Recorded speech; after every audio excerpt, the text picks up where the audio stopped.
पिछले क्लास में हम लोगों ने पढ़ लिया था कूलम लॉ को वेक्टर फॉर्म में। आज हम लोग पढ़ेंगे Coulomb's law in term of position vector. Okay, तो यहाँ भी वही चीज़ है, बस हम यहाँ पे कोऑर्डिनेट के टर्म में ले लेंगे।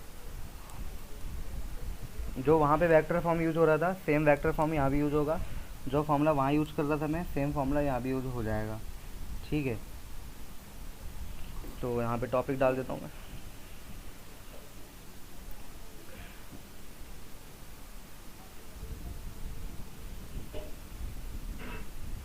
हमारा टॉपिक है कूलम्स लॉ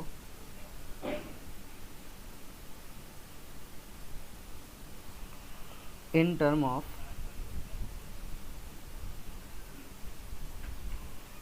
पोजीशन वेक्टर।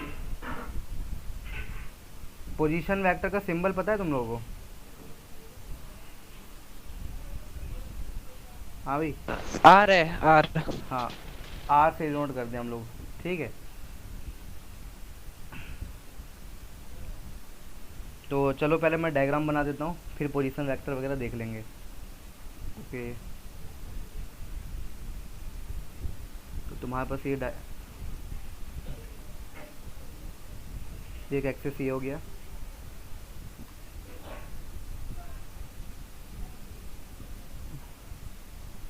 ये हो गया,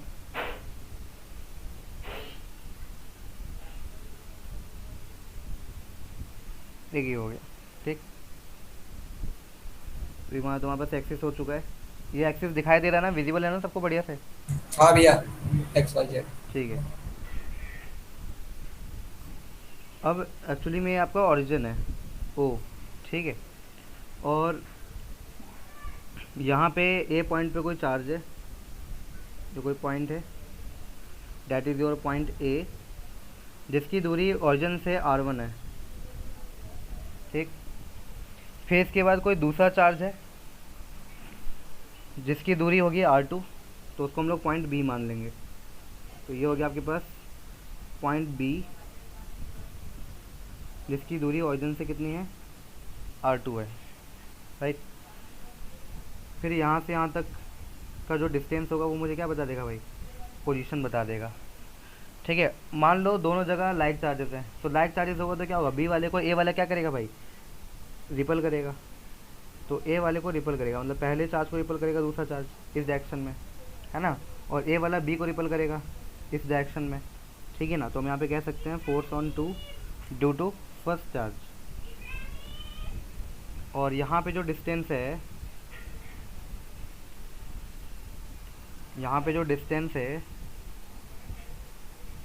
ना, ये डिस्टेंस क्या कहलाएगा तुम्हारा, r12 वेक्टर। ठीक है ना। ओके, अब यहाँ पर आप लोग ट्रायंगल लॉ देख रहे हो, यहाँ पे ट्रायंगल लॉ लग रहा होगा। हमारे पास तीन वेक्टर हैं, r1, r12 और r2। तो यहाँ पे triangle law of vector addition हम लोग अप्लाई करेंगे और फिर देखेंगे रिजल्ट क्या आ रहा है। ओके, तो मैं यहाँ पे लिख रहा हूँ बाय यूजिंग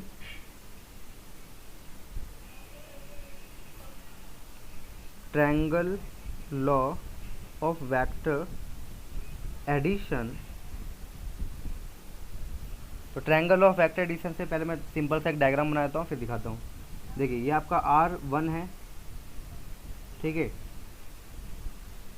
ये वेक्टर है आपके पास r12, और ये जो लंबा वाला वेक्टर जा रहा है ना, that is your r2 vector. तो according to triangle law of vector addition, जो मेरा हाइपोटेनियस है ना, वो दोनों वेक्टर के सम के बराबर होता था। Do you remember? है ना, तो यहाँ से एक्चुअली में अगर मुझे r12 अगर चाहिए, है ना, तो मैं r1 को उस साइड भेज दूंगा तो वो माइनस टर्म में हो जाएगा। तो मेरे पास r12 निकल जाएगा r2 माइनस में r1 का वेक्टर, है ना। तो ये इतनी बातें पता चल गई हम लोगों को। ठीक, ओके, तो इस डायग्राम से मुझे r12 की वैल्यू पता चल गई कि इसकी वैल्यू क्या है। तो इसकी वैल्यू क्या है, r2 माइनस r1। यहाँ तक किसी को दिक्कत बताओ मेरे को?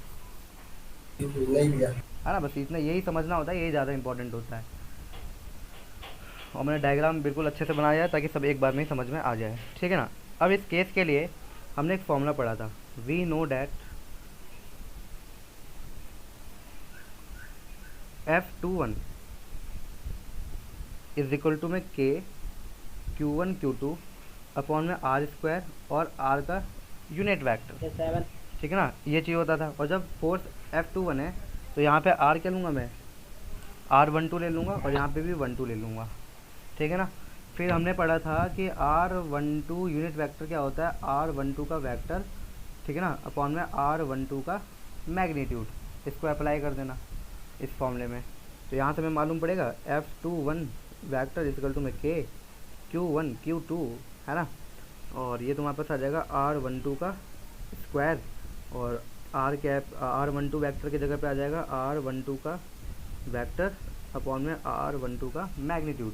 तो ये बेस सेम पावर ऐड हो रहा था फिर हमारा, तो फिर फाइनली हमारा रिजल्ट बन रहा था F12 इक्वल टू में K Q1 Q2 अपॉन में R12 का होल क्यूब और R12 का वेक्टर, ठीक है ना। तो ये हमारे पास कुछ रिजल्ट बन रहा था जिसको हम लोग देख रहे थे। ओके, अब देखो मेरा R12 मैंने तुम लोग को बताया अभी मैंने, R12 क्या है भाई, R2 माइनस R1 है ना। तो इसको पुट कर दो जा करके इस फॉर्मूले में, तो इसको फॉर्मूले में पुट कर देंगे तो हमें मालूम पड़ेगा। सो भैया F21 होगा ना ऊपर। सॉरी ठीक है F21 लेके चल लेते ना, हाँ ठीक। तो F21 क्या हो जाएगा, K Q1 Q2 और R12 के जगह पे क्या पुट करेंगे भाई, magnitude of R2 minus R1, ठीक है ना, ये पुट कर देंगे। और इसका क्या है हमारे पास, होल क्यूब है, ठीक है ना। और ब्रैकेट में क्या है, R12 का वेक्टर है, इसका मतलब R2 माइनस R1 वेक्टर हमारे पास है। तो ये हमारा होगा रिजल्ट, जिसको अप्लाई करके हम लोग क्या करेंगे भाई, न्यूमेरिकल निकाल लेंगे, ठीक है। बात समझ आ गया तुम लोग को।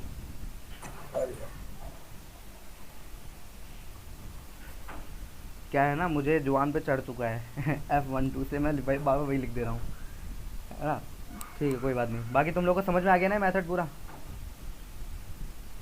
ठीक है। पिछले क्लास का ही है, बस यहाँ पे नया क्या था, यहाँ पे नया तुमको ये मिला होगा और डायग्राम देखने के लिए मिला होगा बस, ठीक है ना। और ये डायग्राम क्लियर। अब देखो हम लोग क्या करते हैं, न्यूमेरिकल को अप्लाई करके देख लेते हैं, ठीक है ना। एक मैं निकाल के दिखाऊंगा, एक तुम निकाल के दिखा देना, ठीक है, काम बन जाएगा।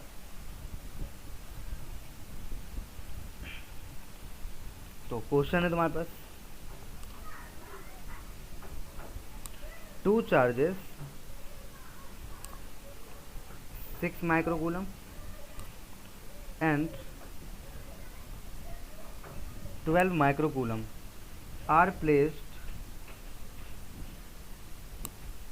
एट, अब कहाँ पे प्लेस्ड है, तो 1 2 5 कोऑर्डिनेट्स दे रखा है आपको, ठीक है ना। अब मैथ के स्टूडेंट तो इतना समझ ही रहे होंगे, 4 -5 और 6 रेस्पेक्टिवली, ठीक है। बोला find F21 vector and F12 vector, ठीक है। ये फाइंड करने के लिए बोल रहा है, ठीक है भाई। तो इतनी बात तुमको समझ में आ रही होगी, तो फिर क्या करना तुम लोग, पहले डायग्राम बना लेना, ठीक।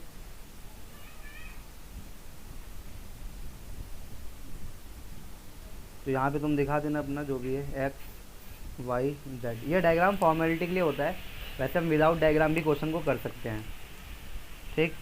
फिर हमारे पास कोई ए पॉइंट होगा इस साइड जिसके डिस्टेंस R1 वेक्टर होगा, ठीक है ना। और इस ए पॉइंट पर जो चार्ज रखा गया है पहला, वो कितना है, 6 माइक्रोकूलम रखा गया है, ठीक है ना। और यहाँ पे इसके लिए R1 की वेक्टर वैल्यू कितनी दे रखी है तुम्हें, 1, 2, 5। तो यहाँ पे मैं लिख देता हूँ 6 माइक्रोकूलम और ब्रैकेट में लिख देता हूँ 1, 2, 5, ठीक। फिर यहाँ से ऐसे ही यहाँ पे तुम्हें कहीं R2 दे रखा होगा बी पॉइंट पर, ठीक है ना। और यहाँ पे चार्ज कौन सा रखा हो गया, 12 माइक्रोकूलम, और पोजीशन क्या है भाई, 4, -5, 6, ठीक है। तो ये पोजीशन हो गई, बाकी ये तुम अपना देख लेना क्या है क्या नहीं है, ठीक है। तो ये हमारा डायग्राम कंप्लीट हो गया अकॉर्डिंग टू क्वेश्चन, है ना। अब हम निकालेंगे F21।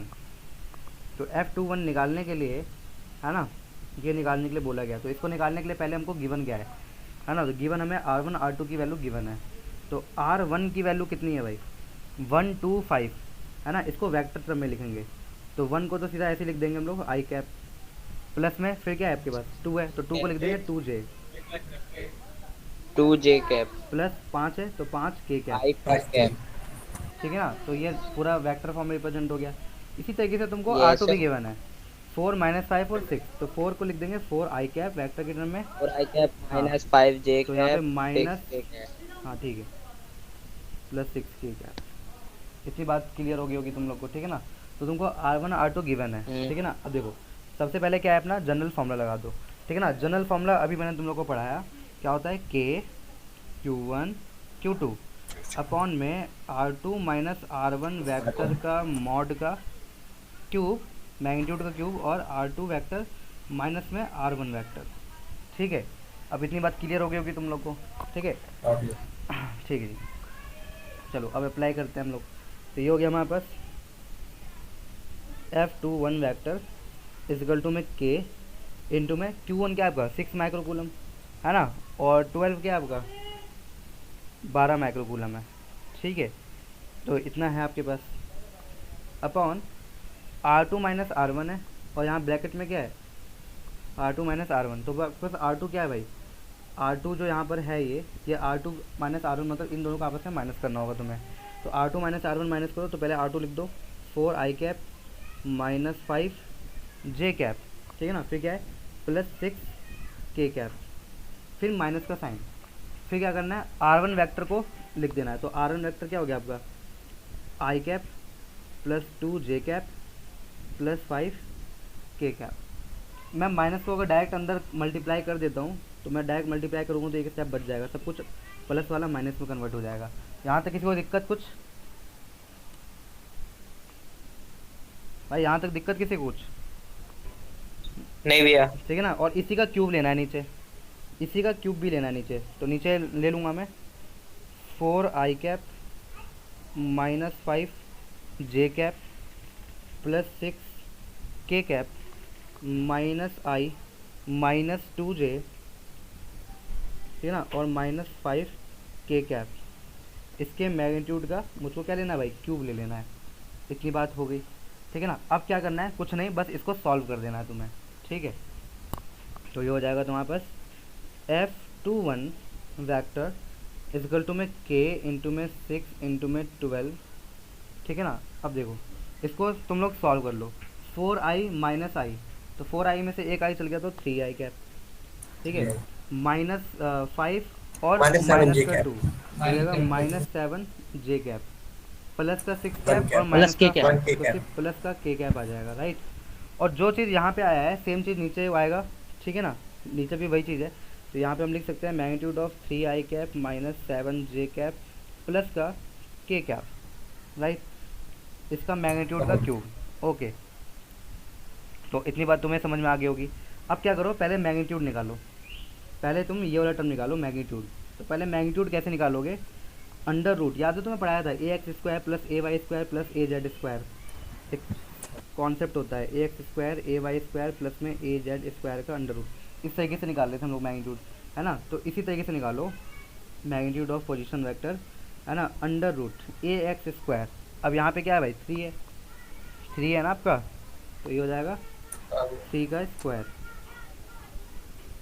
फिर प्लस ay, अब ay क्या आपके पास -7 का स्क्वायर, ठीक है ना, प्लस में az आपके पास क्या है सिर्फ 1 है, ठीक है ना, तो ये हो जाएगा 1 का स्क्वायर, ठीक है। तो ये हो गया r इक्वल टू में अंडर रूट 9 प्लस में 49 प्लस 1, तो ये आ गया अंडर रूट 59, ठीक है ना। तो ये यहाँ पे पुट कर देना है आप लोग को, ठीक है ना। तो यहाँ पे F21 की वैल्यू आ जाएगी तुम लोगों को, F21 इजिकल टू में K इंटू में 6 इंटू में 12, ठीक है ना, अपॉन में अंडर रूट 59, और यहाँ पे लिख देना 3i cap minus 7J cap plus K cap, ठीक है ना।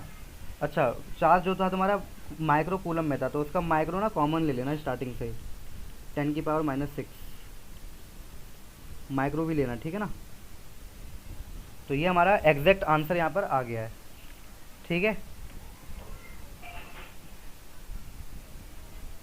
के की वैल्यू भी लगा देना है भाई, के की वैल्यू लगा देना तो काम हो जाएगा। तो F21 पूरा आंसर है ना, 9 इंटू में 10 की पावर कितना होता है भाई, 9 इंटू में 6 माइक्रोकूलम, और 12 माइक्रोकूलम में से माइक्रो को बाहर निकाल लेना सीधा, क्लियर। अपॉन में क्या है 59 है, और यहाँ पे क्या है आपके पास 3i माइनस 7j और प्लस के कैप। बस ये हो गया आपका रिजल्टिंग आंसर। इसको कैलकुलेट भैया करके जितना आएगा वो आंसर आपका। ये है ना डिनोमिनेटर में।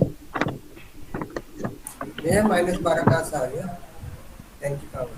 वो microcoulomb, sorry sorry sorry sorry sorry sorry, हाँ ठीक है ना, माइक्रोकूलम सही तो कह रहा हूँ। बेस से एम्पावर्ड नहीं वो हो तो जाएगा? ऊपर ही कर दिया साथ में। नहीं नहीं, बेस से एम्पावर्ड हो जाएगा। 6 माइक्रोकूलम में भी माइक्रो है और 12 माइक्रोकूलम में भी माइक्रो है ना। तो 10 की पावर माइनस 6 और 10 की पावर माइनस 6 कितना हो जाएगा, 10 की पावर माइनस। तो ये ऊपर भी लिखना पड़ेगा ना। अच्छा मैंने जोड़ा नहीं है यहाँ पर, ठीक है ठीक है। अच्छा यहाँ पे क्यूब था ना आपके पास, और क्यूब नहीं भूलना है, क्यूब था। तो ये हो गया भाई आपका करेक्ट आंसर, ठीक है ना। अब कुछ नहीं है इसके अंदर। क्या कह रहे थे अहमद, बताओ। यही कह रहा था भैया, क्यूब। अच्छा अच्छा ठीक है ठीक है। चलो होता है यार, मैथ में फ्लो में चलते चलते कुछ ना कुछ मिस हो जाता है, कोई नहीं, ठीक है ना। तो ये मैंने F21 निकाल के दिखाया है ना। अब आप क्या करो, मुझे F12 निकाल कर दिखाओ फटाफट। ठीक है भाई, F21 मैंने निकाल दिया है, अब तुम F12 निकाल के दिखाओ मेरे को। रिज़ल्ट तुम्हारे सामने है सब कुछ, और तुम कैलकुलेट कर सकते हो इसको। ये देखो पूरा रिज़ल्ट तुम्हारे सामने रख क्वेश्चन दिया की मैंने। तरफ जाओगे। ठीक है भाई, पूरा रिज़ल्ट तुम्हारे सामने है, मुझे कैलकुलेट करके दिखाओ। डायग्राम अलग से बनाने की ज़रूरत नहीं है।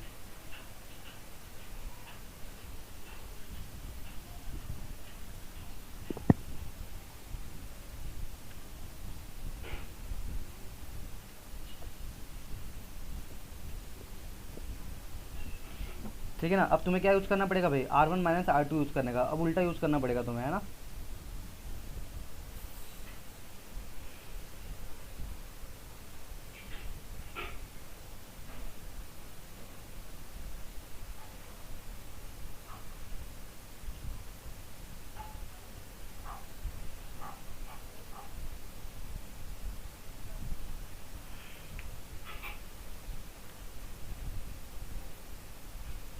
चलो इसका आंसर निकाल लो, और निकाल के ना कमेंट बॉक्स में लिख देना, ठीक है ना। बाकी तुम्हें कॉन्सेप्ट तो समझ में आ ही गया होगा।